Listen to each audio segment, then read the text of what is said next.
Најавата за ново линеарно наместо процентуално зголемување на пензиите ги охрабри пензионерите.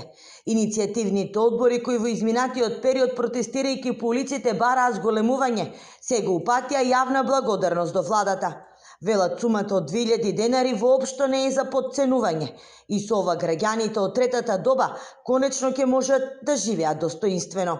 Еднаш сега нели ни дадоа 5000 денари и сега ни даваат 2000 денари, значи ајде ќе ги речам 1000 до септември кога треба да бидат дадени, па кога ќе го ставите во еден простор од година и нешто дена сето тоа, јас до сега сум 71 година човек, не сум видел дека некоја влада или ваква, наква или било која политичка влада што е била, до сега да качи на еднаш за година и пол дена 6000 денари. Затоа остануваме како луѓе благодарни на владата и мислам дека самите пензионери треба да го сванат тоа дека е висината сепак задоволна. Пензионерите порачаа дека владата треба да размислува и во насока да им се обезбедат и други бенефиции, како на пример дисконт картички, со кои најсиромашните пензионери ќе може да си купат лепи лекови.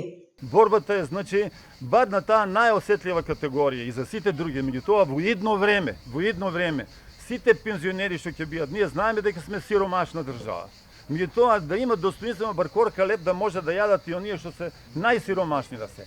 Иницијативните одбори понатаму остануваат на ставот дека подитно треба да се смени актуелната преседателка на Сојузот на пензионери, која наместо линеарно бараше процентуално зголемување, со кој, како што велат, бенефит ќе имале само пензионерите со високи пензии.